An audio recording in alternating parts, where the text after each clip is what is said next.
Bienvenidos hermanos. El grupo de liturgia preparó para ustedes una breve semblanza sobre la Navidad y la Epifanía del Señor.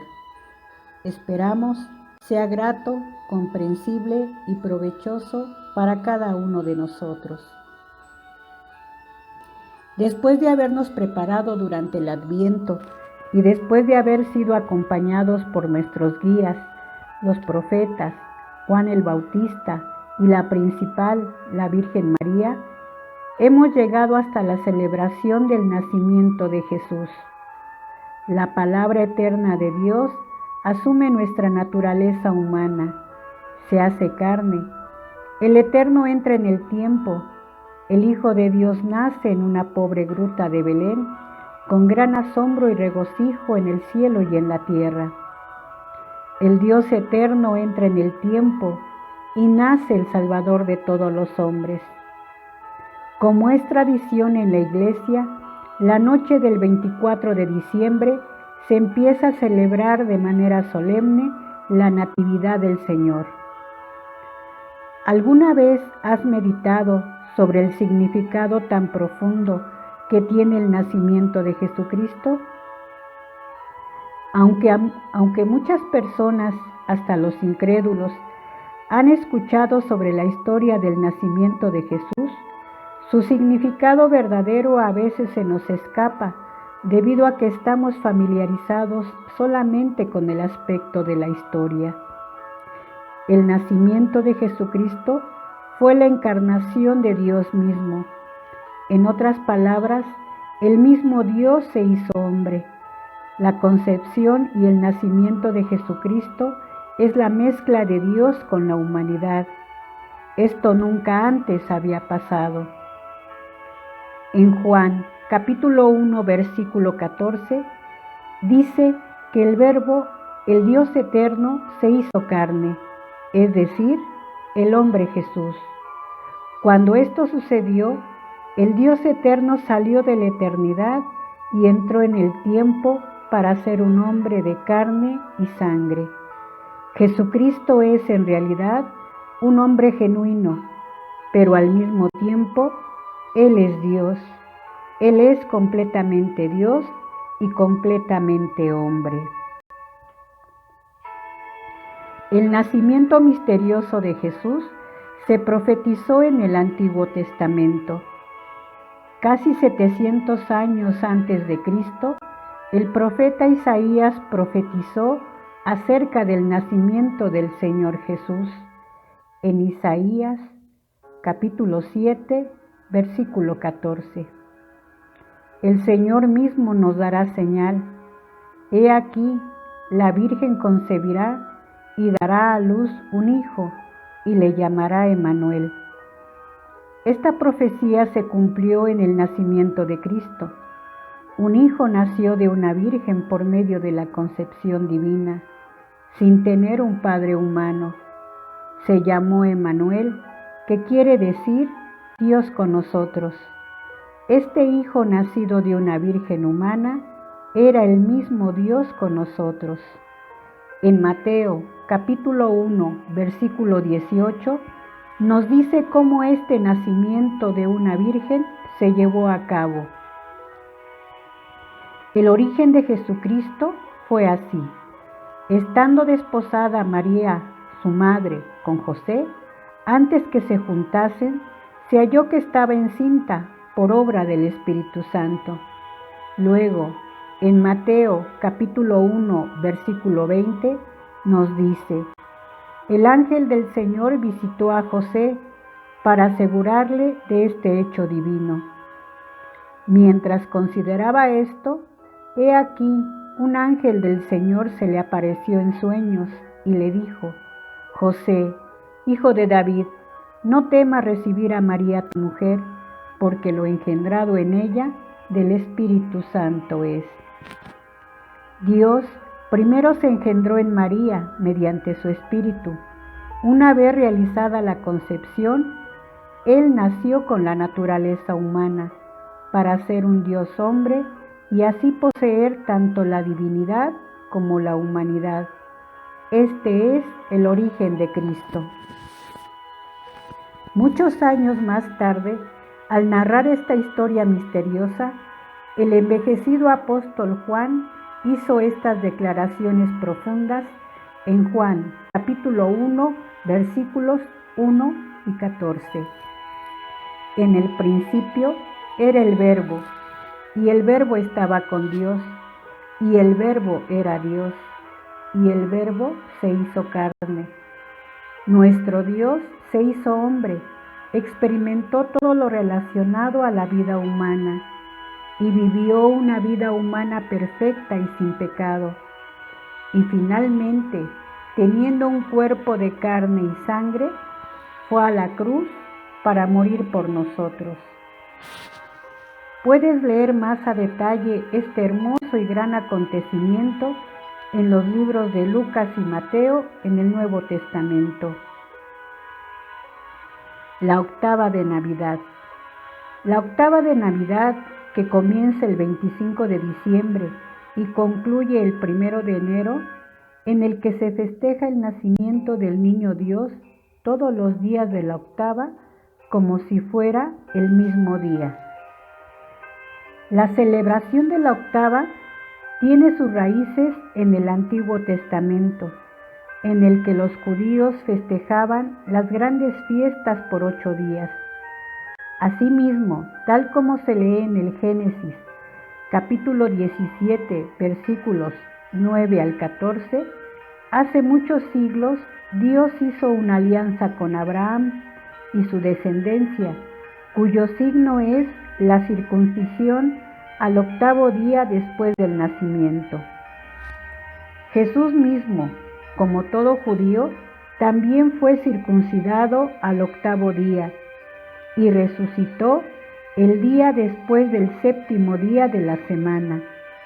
Es así que la octava sigue siendo una tradición muy importante en la Iglesia y por ello se ha establecido solo 2 en el calendario litúrgico: la octava de Navidad y la octava de Pascua. En la octava de Navidad también se celebran las siguientes fiestas importantes. El 26 de diciembre, San Esteban es el primer mártir del cristianismo y representa a todos los que murieron por Cristo voluntariamente.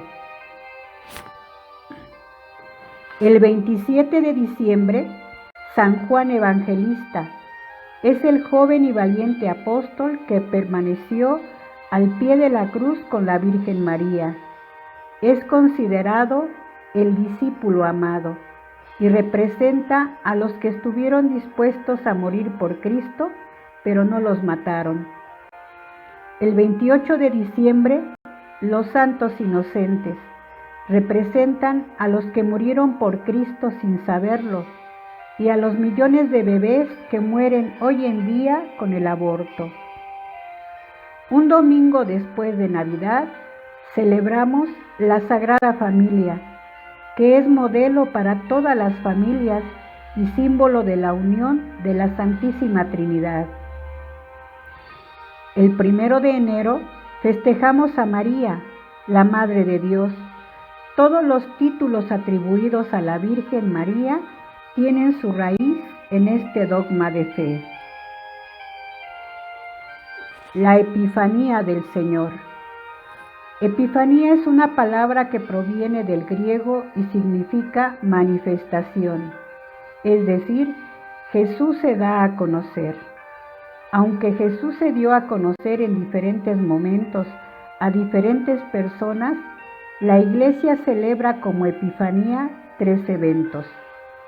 Su manifestación ante los Reyes Magos, Mateo capítulo 2, versículos del 1 al 12. Su manifestación a San Juan Bautista en el Jordán. Su manifestación a sus discípulos y comienzo de su vida pública con el milagro en Caná. La Epifanía o manifestación del Señor que más celebramos en la Navidad es ante los Reyes Magos y se refiere a que el único Dios verdadero se manifestó a personas que representaban a los pueblos distintos al de Israel, los magos de Oriente, lo cual es una muestra de la voluntad de Dios de que todos los hombres se salven y todos lleguen al conocimiento de la verdad, porque no hay sino un solo Dios y un solo mediador entre Dios y los hombres, Cristo Jesús. Timoteo capítulo 2, versículos del 4 y 5.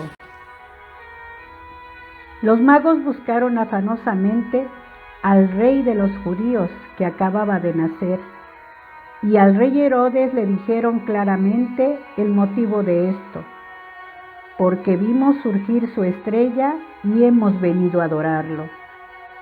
¿Cómo supieron que Dios nacería en esas tierras?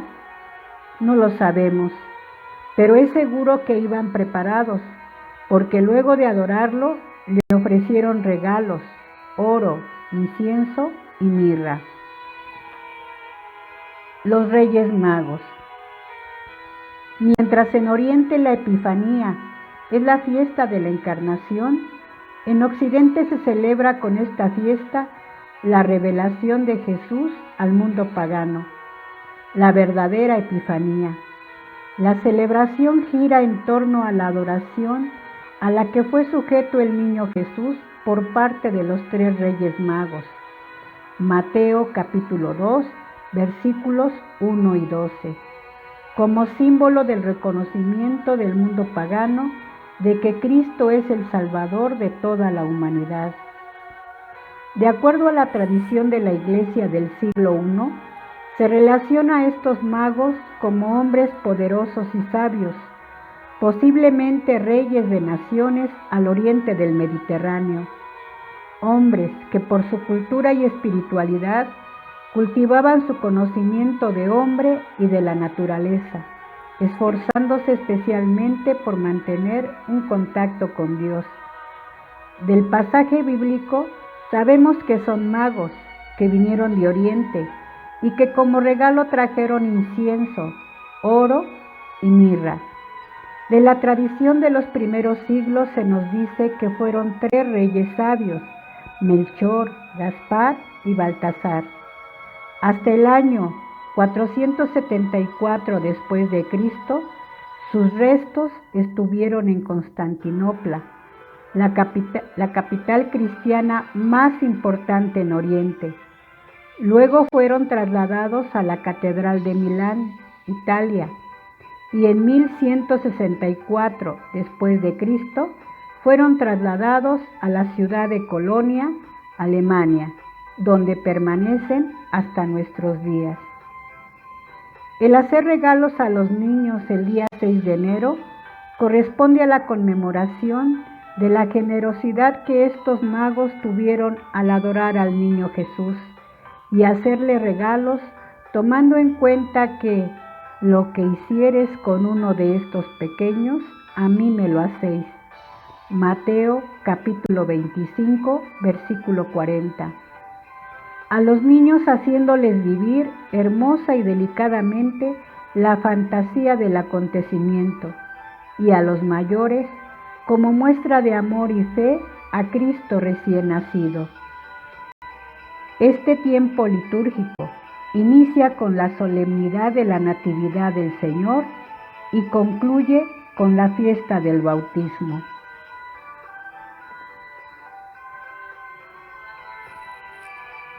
El grupo de liturgia agradece a todos y cada uno de ustedes la atención. Que Dios los bendiga.